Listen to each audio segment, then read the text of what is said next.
Saint-Étienne, les Verts qui attendaient ça, le peuple vert qui attendait ça depuis 32 ans.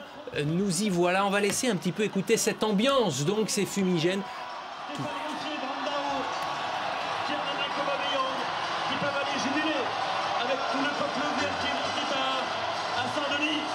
Et regardez Christophe Galtier qui va monter en tribune. Certainement pour aller saluer les anciens maires. Car ce soir, ce sont les dignes héritiers. Jean-Pierre Bernès est là également en tribune. Ça me sent en famille. Christophe, de très belles images. Les supporters stéphanois, la fête, place Jean Jaurès, le peuple vert, en fait, on le disait à l'instant, qui attendait ça depuis 1981. C'était le dernier titre, un titre de champion de France. Rennes espérait une victoire en coupe, la première depuis 42 ans. Ce ne sera donc pas pour ce soir. On est avec, en direct, Édouard G, envoyé spécial de BFM TV à Saint-Étienne. C'est la folie.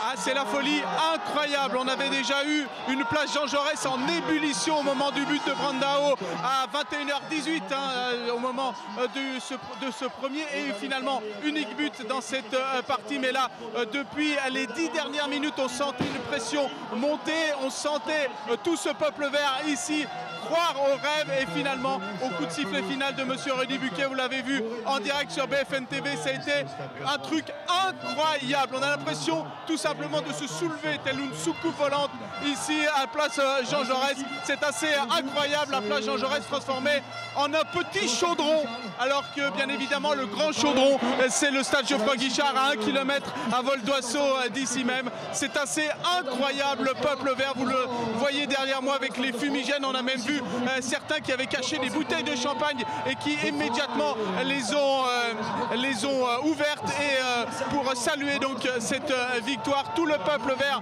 qui a attendu ici depuis 17h pour un certain nombre d'entre eux, et il fallait le faire, être là à 17h puisqu'il faisait froid, il pleuvait.